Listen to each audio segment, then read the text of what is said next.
Do you love your wife? Yes. Right? Prove it.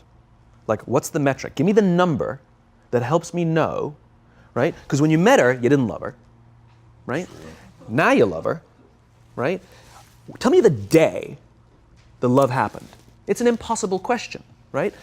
But it's not that it doesn't exist. It's that it's much easier to prove over time, right? So all leadership is the same thing. It's about transition. So if you were to go to the gym, right? It's like exercise, right?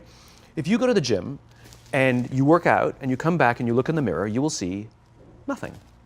And if you go to the gym the next day and you come back and you look in the mirror, you will see nothing, right?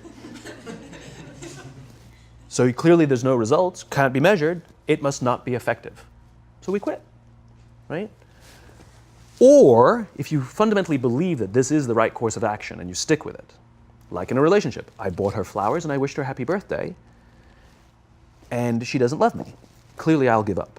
You know, that's not what happens. If you believe there's something there, you commit yourself to an act of service. You commit yourself to the regime, the exercise. You can screw it up. You can eat chocolate cake one day. You can skip a day or two. You know, it allows for that. But if you stick with it consistently, I'm not exactly sure what day, but I know you'll start getting into shape.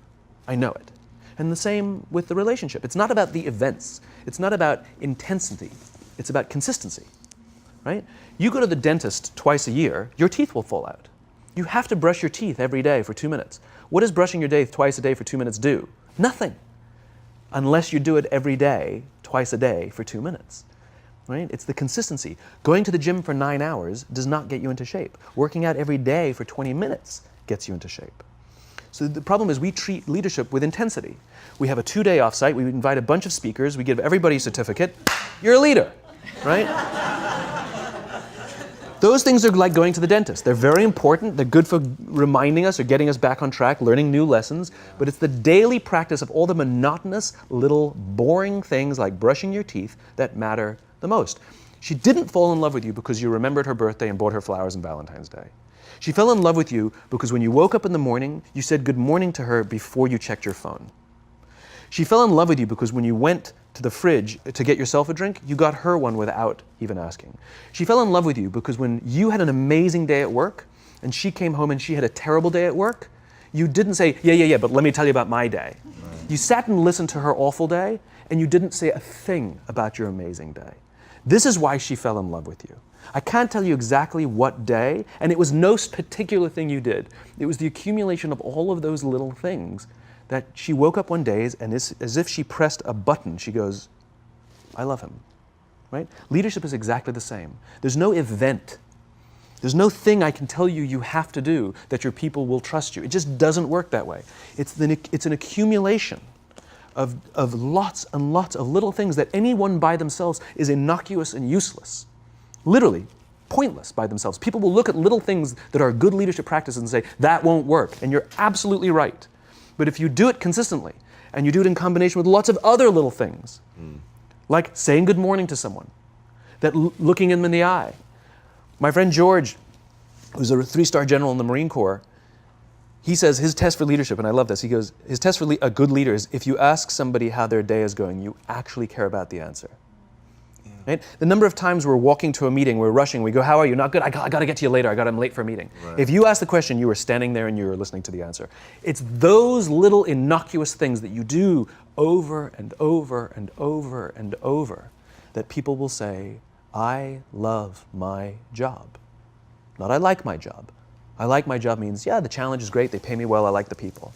I love my job means, I don't want to work anywhere else. I don't care how much somebody else is willing to pay me. I'm devoted to the people here, and I care desperately about the people here as if they were my family.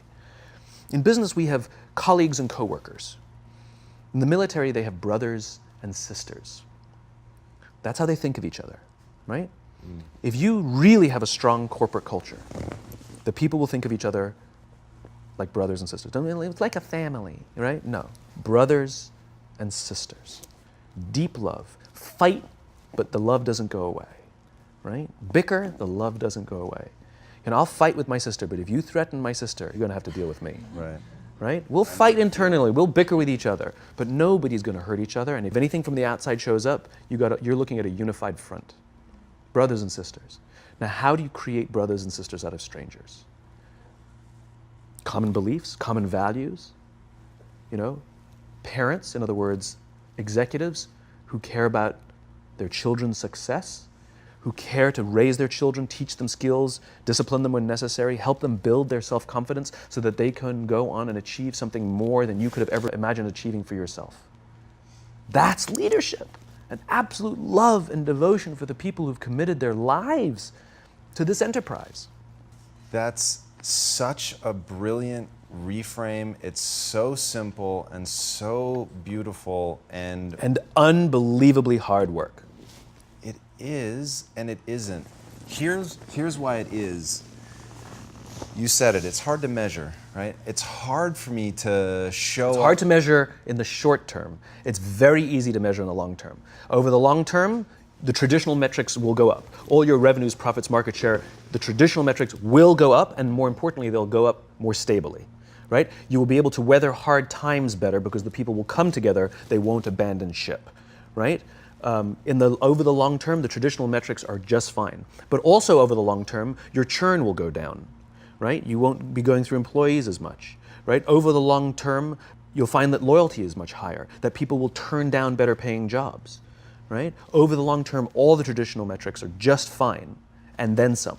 It's only the short term that it's hard to measure. I'm going to say, though, there's something in between those two, in the middle, to know, because with working out, so to use your analogy, if you had to go to the gym for 6 months before you saw any sign of change, no one would do it, right?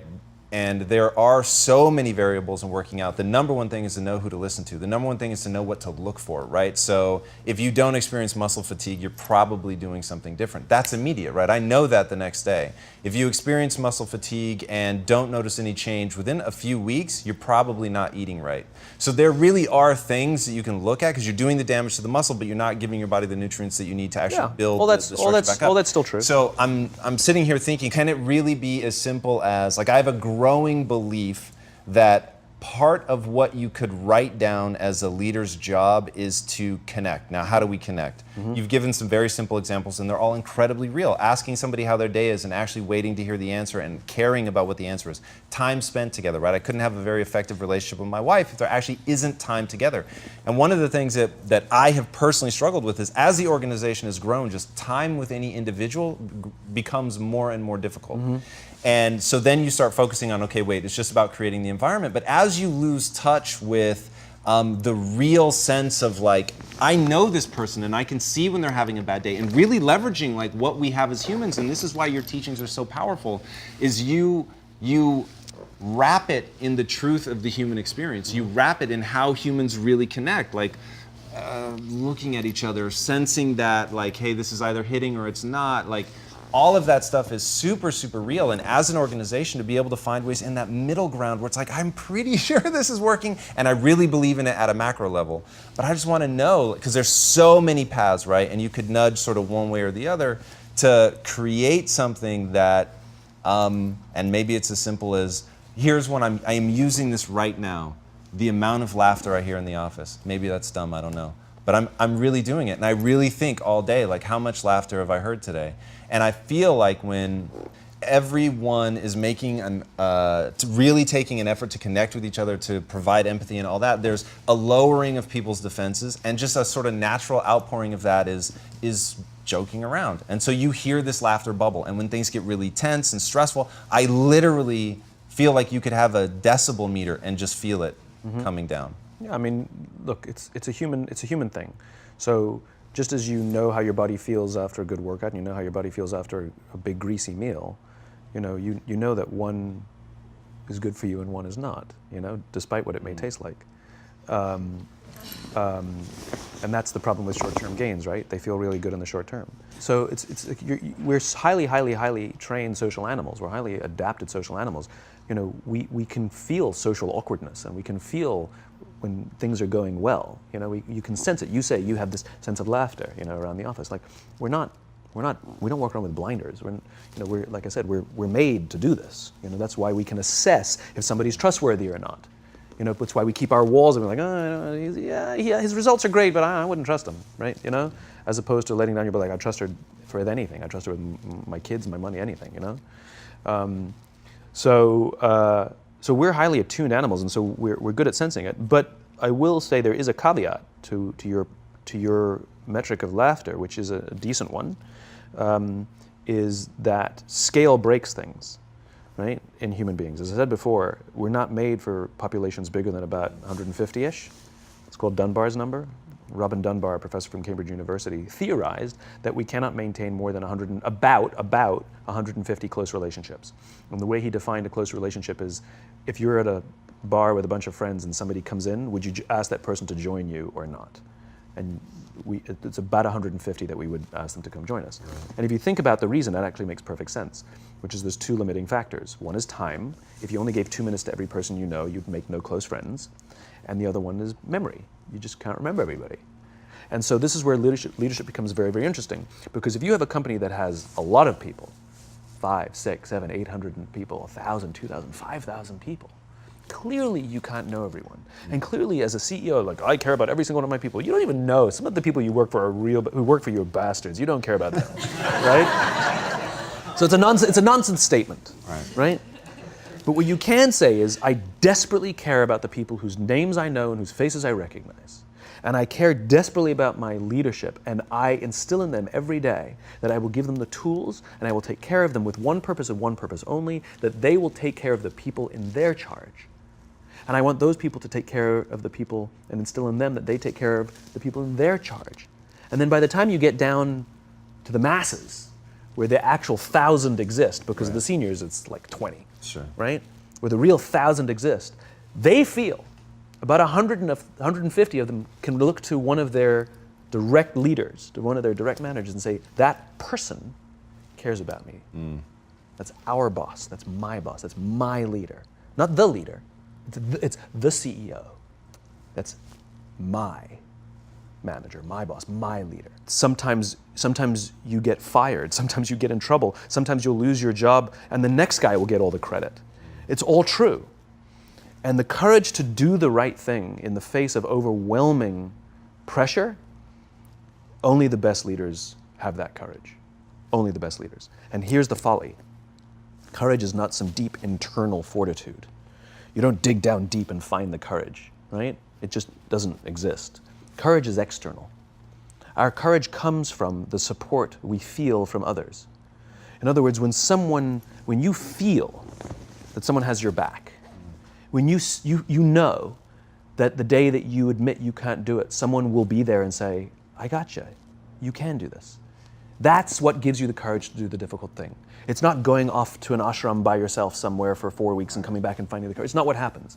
It's the relationships that we foster. It's the people around us who love us and care about us and believe in us. And when we have those relationships, we will find the courage to do the right thing. And when you act with courage, that in turn will inspire those in your organization to also act with courage. In other words, it's still an external thing. That's what inspiration is, right? I'm inspired to follow your example.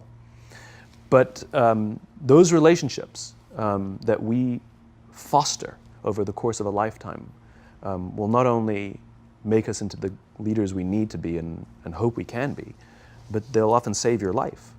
They'll save you from depression, they'll save you from giving up, they'll save you from any matter of negative feelings about your own capabilities, your own future. When someone just says, I love you, and I will follow you no matter what.